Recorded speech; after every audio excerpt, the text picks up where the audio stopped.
नमस्कार दोस्तों। शिक्षक शिक्षा और शिक्षण से रिलेटेड इस चैनल में आपका हार्दिक स्वागत है।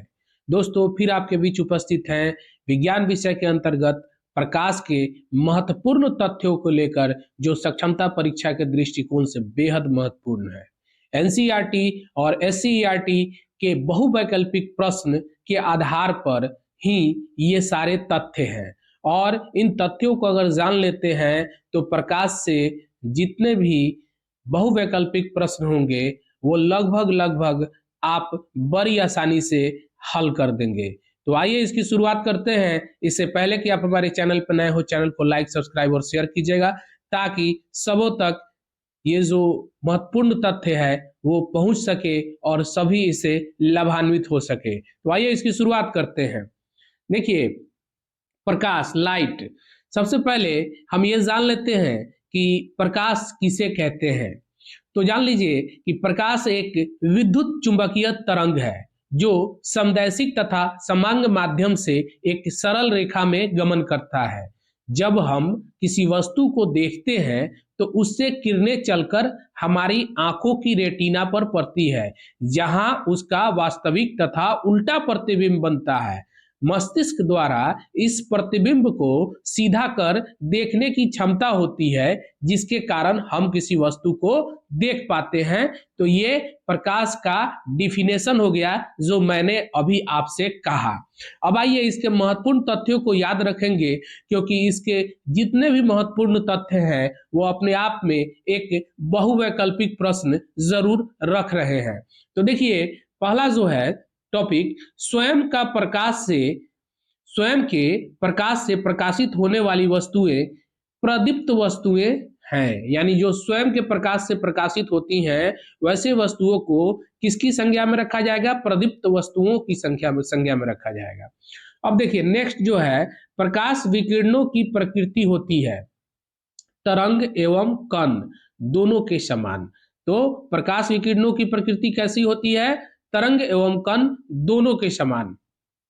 प्रकाश तरंग अनुप्रस्थ तरंग होती है। प्रकाश तरंग कैसी होती है? अनुप्रस्थ तरंग होती है। प्रकाश की चाल का मापन सर्वप्रथम रोमर ने किया था। यानी कि सर्वप्रथम प्रकाश की चाल का मापन किसने किया? रोमर ने किया। भिन्न भिन्न माध्यमों में प्रकाश की चाल भिन्न भिन्न होती है। प्रकाश की चाल माध्यम के अपवर्तनांक पर निर्भर करती है। यानी प्रकाश की चाल माध्यम के अपवर्तनांक पर निर्भर करती है। प्रकाश की चाल सबसे अधिक निर्वात में होती है। यह बात भी याद रखिएगा कि प्रकाश की चाल सबसे अधिक कहाँ होती है? तो निर्वात में होती है। और प्रकाश की चाल भिन्न भिन्न माध्यमों में कैसी होती है? तो भिन्न भिन्न माध्यमों में भिन्न भिन्न होती है। और सबसे पहले प्रकाश का जो मापन है वो चाल की मापन किसने की थी? तो रोमर ने। अब चलिए दृष्टि दोष के बारे में जानते हैं। देखिए, निकट दृष्टि दोष, इस दोष में व्यक्ति नजदीक की वस्तुएं देख लेता है परंतु दूर की वस्तु को स्पष्ट नहीं देख पाता है। देखिए, इस बात को समझिए कि निकट दृष्टि दोष यानी कि नाम से आपको लगेगा कि नजदीक का वस्तु नहीं दिखाई देता है, लेकिन नहीं, इस दोष में व्यक्ति नजदीक की वस्तु को देख लेता है परंतु दूर की वस्तु को स्पष्ट नहीं देख पाता है। तो दिमाग में रखेंगे कि निकट दृष्टि दोष अगर किसी व्यक्ति को है तो उसको दूर का वस्तु नहीं दिखाई देगा। ठीक है। इसका निवारण उपर्युक्त फोकस दूरी का अवतल लेंस का प्रयोग किया जाता है। यानी इसके निवारण में उपर्युक्त फोकस दूरी का अवतल लेंस का प्रयोग किया जाता है। अब दूसरा देखिए, दूर दृष्टि दोष। जैसा कि नाम से स्पष्ट हो रहा है कि दूर का वस्तु नहीं दिखाई दे रहा होगा, लेकिन नहीं, जिसको नजदीक का वस्तु नहीं दिखाई देता है उसको दूर दृष्टि दोष हो जाता है। इसी बात को यहाँ लिखा गया होगा, इस दोष में व्यक्ति दूर की वस्तु देख लेता है परंतु नजदीक की वस्तु को स्पष्ट रूप से नहीं देख पाता है। इसका निवारण उपर्युक्त फोकस दूरी का उत्तल लेंस का प्रयोग होता है। निकट दृष्टि दोष में हम लोग कौन सा लेंस का प्रयोग करते हैं? कनकेव यानी कि अवतल लेंस का प्रयोग। और दूरदृष्टि दोष में हम लोग किस लेंस का प्रयोग करते हैं? कन्वेक्स लेंस यानी कि उत्तल लेंस। इस बात को याद रखेंगे। निकट दृष्टि दोष में हम लोगों को कौन सी चीजें नहीं दिखाई देती है? दूर की चीजें नहीं दिखाई देती है। और दूर दृष्टि दोष में हम लोगों को कहाँ की चीजें नहीं दिखाई देती है? तो निकट की चीजें नहीं दिखाई देती है। ठीक है, नेक्स्ट चलते हैं। जरा दृष्टि दोष। देखिए, जरा दृष्टि दोष, इस दृष्टि दोष में व्यक्ति को दूर एवं नजदीक दोनों प्रकार की वस्तुएं स्पष्ट रूप से दिखाई नहीं पड़ती है। यानी कि न दूर की वस्तुएं और न नजदीक की वस्तुएं दोनों स्पष्ट रूप से नहीं दिखाई देती है। इसके निवारण के लिए द्विफोकसी लेंस का प्रयोग किया जाता है। इसके निवारण के लिए द्विफोकसी लेंस का प्रयोग किया जाता है। इसमें ऊपर अवतल लेंस, नीचे उत्तल लेंस होता है जो आपस में जुड़े होते हैं। यानी जरा दृष्टि दोष को दूर करने के लिए कौन सा लेंस का प्रयोग किया जाएगा? दोनों तरीके के लेंसों का प्रयोग होता है। ऊपर अवतल लेंस और नीचे वाला लेंस उत्तल लेंस होता है, और दोनों आपस में कैसे होते हैं? जुड़े हुए होते हैं। नेक्स्ट है दृष्टि वैषम्य या अबिंदुकता। देखिए, इस दोष में व्यक्ति ऊर्ध्वाधर एवं क्षैतिज रेखाओं में अंतर नहीं कर पाता है। इसका निराकरण जो है या निवारण बेलनाकार लेंस से होता है, यानी कि सिलेंड्रिकल लेंस। बेलनाकार लेंस के माध्यम से इसका निराकरण होता है। अब चलिए, लेंस की क्षमता, पावर ऑफ लेंस। देखिए, किसी लेंस की फोकस दूरी का व्युत्क्रम लेंस की क्षमता कहलाता है। किसी लेंस की फोकस दूरी का व्युत्क्रम मतलब ठीक उल्टा लेंस की क्षमता कहलाता है। इसका मात्रक जो है डायोप्टर होता है। फिर आपको याद रखना होगा कि लेंस का मात्रक क्या होता है? तो डायोप्टर होता है, और लेंस की फोकस दूरी का व्युत्क्रम लेंस की क्षमता होता है। ठीक है, धूप में चश्मे की क्षमता 0 डायोप्टर होती है। धूप में चश्मे की क्षमता कितनी डायोप्टर होती है? तो 0 डायोप्टर होती है। इसको याद रखेंगे। उत्तल लेंस की क्षमता धनात्मक होती है, जबकि अवतल लेंस की क्षमता ऋणात्मक होती है। इस बात को भी याद रखेंगे कि उत्तल लेंस की क्षमता क्या होती है? धनात्मक, और अवतल लेंस की क्षमता ऋणात्मक होती है। अब आइए मिरर पे। उत्तल दर्पण का प्रयोग ड्राइवर के बगल में, देखिए कोई भी ड्राइवर, उसके बगल में जो मिरर होता है उसमें कौन सा दर्पण का प्रयोग किया जाता है? तो उत्तल दर्पण कन्वेक्स मिरर का प्रयोग किया जाता है। सड़क पर लगे परावर्तक लैंपों में भी किया जाता है। ठीक है, अवतल दर्पण यानी कनकेव मिरर का प्रयोग सोलर कुकर, गाड़ियों के हेडलाइट में, सर्च लाइट, दाढ़ी बनाने में किया जाता है। इसको याद रखेंगे कि अवतल दर्पण का जो प्रयोग है वो सोलर कुकर, गाड़ियों की हेडलाइट, सर्च लाइट, दाढ़ी बनाने में किया जाता है। दाढ़ी बनाने में बड़ी फोकस दूरी वाला अवतल दर्पण प्रयुक्त होता है। चिकित्सक कान, नाक, गले की जांच करने में अवतल दर्पण का प्रयोग करता है। तो यहाँ आपने जाना कि सोलर कुकर में, हेडलाइट में, सर्च लाइट में, दाढ़ी बनाने में अवतल दर्पण का प्रयोग होता है। इसके साथ ही साथ आपको चिकित्सक द्वारा कान, नाक, गले की जांच करने के लिए भी अवतल दर्पण का ही प्रयोग किया जाता है। चलिए, नेक्स्ट जो है, वाहनों की हेडलाइटों में परवलयिक दर्पणों का प्रयोग किया जाता है। देखिए, गाड़ी का जो हेडलाइट होता है उसमें जो है ना परवलयिक दर्पणों का प्रयोग किया जाता है। आप अक्सर देखे होंगे थोड़ा सा गोलाकार टाइप का होता है, तो उसको प्रयोग किया जाता है। चलिए, नेक्स्ट जो है समतल दर्पण मिरर, प्लेन मिरर। यदि दो समतल दर्पण समानांतर स्थिति में हो तो उनके बीच रखी वस्तु का प्रतिबिंब की संख्या अनंत होगी। देखिए, ये बात को याद रखिएगा कि यदि दो समतल दर्पण समांतर स्थिति में हो तो उनके बीच रखी वस्तुओं का प्रतिबिंब कितना बनेगा? अनंत बनेगा। यदि दो समतल दर्पण लंबवत स्थिति में हो तो उनके बीच रखी वस्तु के प्रतिबिंबों की संख्या कितनी होगी? 3 होगी। यानी लंबवत होगी तो 3 होगी, और जब समानांतर स्थिति में होगी तो आपको अनंत प्रतिबिंब बनेगी। ठीक है, अब चलिए, 1.5 मीटर लंबे व्यक्ति को अपना संपूर्ण प्रतिबिंब देखने के लिए आवश्यक समतल दर्पण का न्यूनतम लंबाई 0.75 मीटर होगा। इस बात को आप समझ गए। नीचे देखिए नोट में क्या लिख रहा है कि समतल दर्पण में संपूर्ण प्रतिबिंब को देखने के लिए दर्पण की लंबाई वस्तु की लंबाई की कम से कम आधी होनी चाहिए, यानी कि जितना वस्तु का लंबाई होगा उससे ठीक आधा होना चाहिए। इस बात को समतल दर्पण की न्यूनतम लंबाई। ठीक है, अब चलिए नेक्स्ट। अब नेक्स्ट जो है कलर यानी कि रंग के बारे में देखिए। प्राथमिक रंग लाल, हरा और नीला है। आपसे पूछा जा सकता है कि प्राथमिक रंग कौन सा है, तो लाल, हरा और नीला।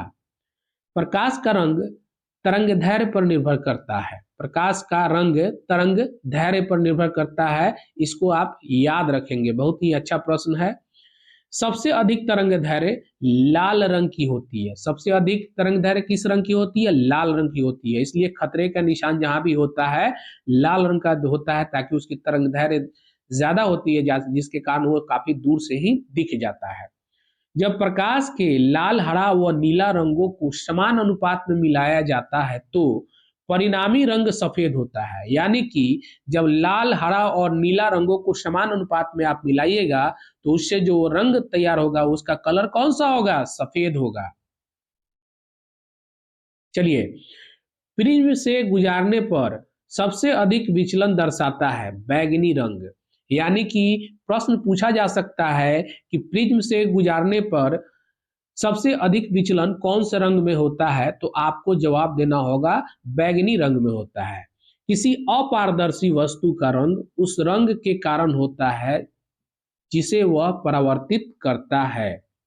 किसी अपारदर्शी वस्तु का रंग उस रंग के कारण होता है जिसे वह परावर्तित करता है। यानी कि किसी चीज पे जब लाइट पड़ता है और वो अपारदर्शी होता है तो उसका जो कलर होता है उसी लाइट से टकरा करके वापस आता है, जिसके कारण उसी रंग का दिखाई देता है।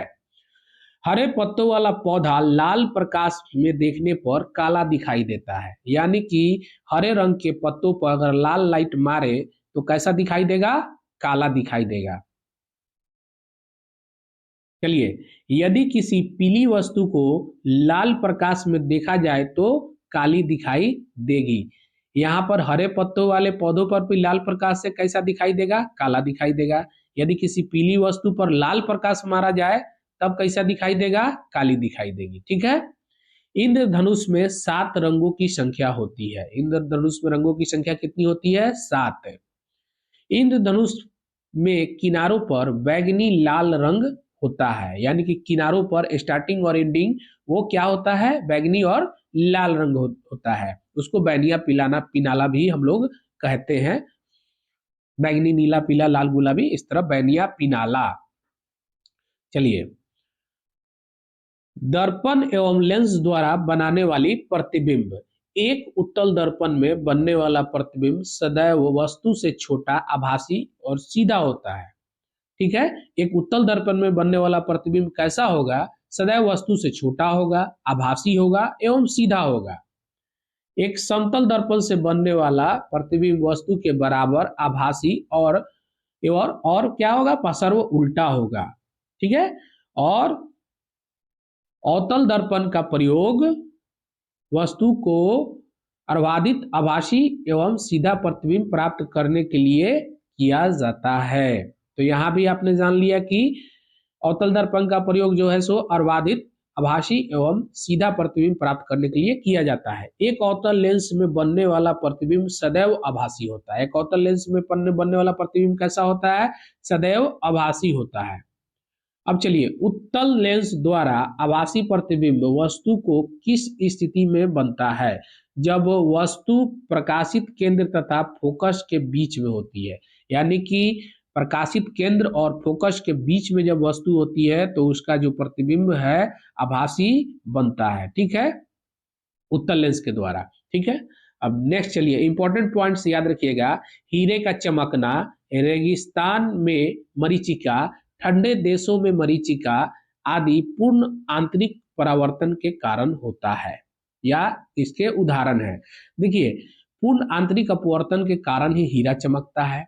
इसी आंतरिक अपवर्तन के कारण जो रेगिस्तान में जैसे देखिएगा ना कि वहां पे रेत मर, जब गर्मी बहुत ज्यादा पड़ती है तो रेत में हीट की वजह से वो वहां का नीचे का वायु गर्म हो जाता है और उसमें प्रकाश का जो है सो अपवर्तनांक अपवर्तन शुरू हो जाता है, जिसके कारण दूर से देखने पर ऐसे लगता है जैसे जलीय क्षेत्र है। ठीक है, तो ये क्या है, आपके देखने का ये जो ना भ्रम क्रिएट करता है। तो ठंडे प्रदेशों में भी ऐसा ही होता है कि वहां जब ऐसी स्थिति होती है तो वहां मरीचिका में जो प्रतिबिंब है वो दूर लटका हुआ महसूस होता है। तो ठीक है, इस बात को भी आप जान लिए, याद रखेंगे।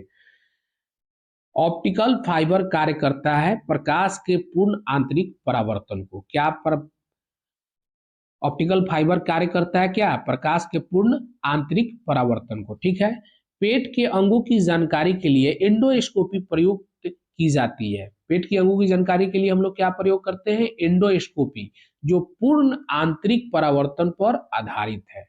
यानी कि जो एंडोस्कोपी पेट में लगा करके पेट के अंगों को देखा जाता है, उसमें आंतरिक परावर्तन के कारण ही बहुत अच्छे दृश्य सामने आ पाते हैं और उसको आदमी देख पाता है।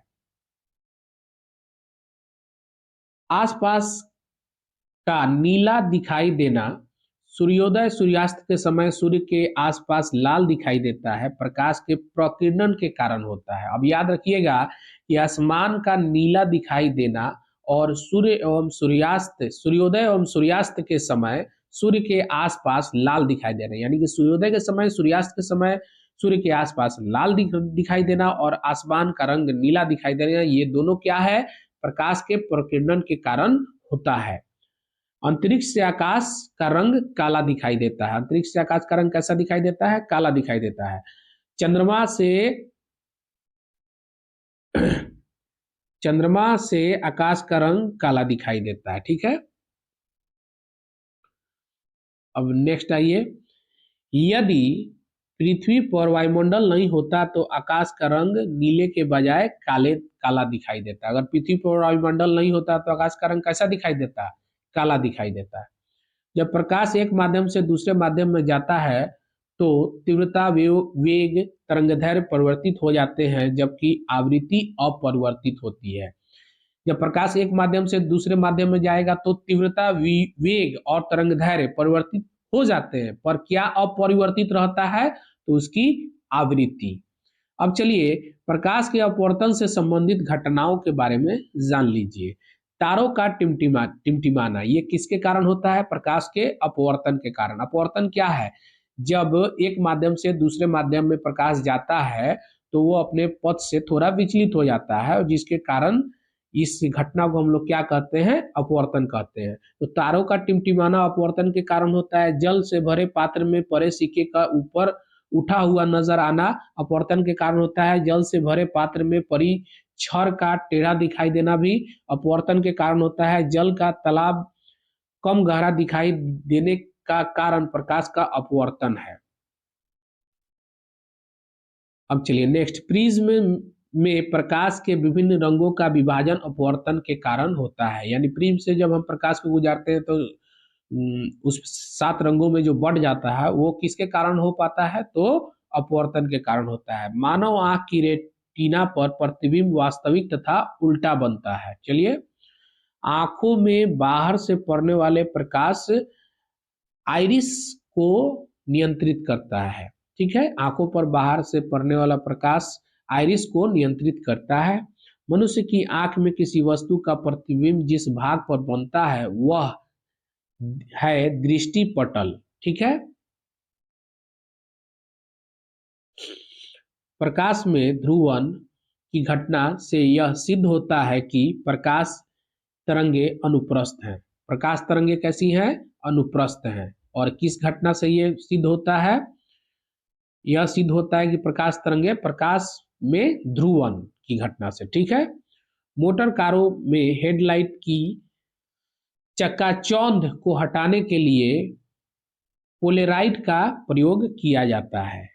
हेडलाइट के चकाचौंध को हटाने के लिए क्या प्रयोग किया जाता है? पोलेराइड का प्रयोग किया जाता है। ठीक है, 3D फिल्म देखने के लिए प्रयोग किए जाने वाले चश्मों में पोलेराइड होते हैं। ठीक है, 3D का जो फिल्म होता है उसको देखने के लिए चश्मे में क्या होता है? पोलेराइड होता है। पृथ्वी पर दूरस्थ वस्तुओं को देखने के लिए पार्थिव दूरदर्शक उपकरण का प्रयोग किया जाता है। पृथ्वी पर दूरस्थ वस्तुओं को देखने के लिए पार्थिव दूरदर्शक का प्रयोग किया जाता है। प्रकाश के किसी अवरोध के किनारों पर मुड़ने की घटना प्रकाश के विवर्तन कहते हैं। प्रकाश के किसी अवरोध के किनारों पर मुड़ने की घटना प्रकाश का विवर्तन कहते हैं। पनडुब्बी के अंदर से बाहर की वस्तुओं को देखने के लिए पेरिस्कोप का प्रयोग किया जाता है। पनडुब्बी से बाहर की वस्तुओं को देखने के लिए किस चीज का प्रयोग किया जाता है? पेरिस्कोप का प्रयोग किया जाता है। तो इस तरीके से आपने जाना कुछ महत्वपूर्ण तथ्यों को जो प्रकाश से रिलेटेड है, प्रकाश चैप्टर से, और लगभग इतनी बातों को आप अपने दिमाग में रखते हैं तो प्रकाश से हमें नहीं लगता है कि कोई प्रश्न आने वाले सक्षमता परीक्षा में आपसे छूट पाएंगे और सभी प्रश्नों का जवाब आप सही और सटीक दे पाएंगे। आशा करते हैं कि ये वीडियो काफी आपको पसंद आया होगा। इसी के साथ हम अपनी वाणी को विराम देते हैं। थैंक यू, धन्यवाद।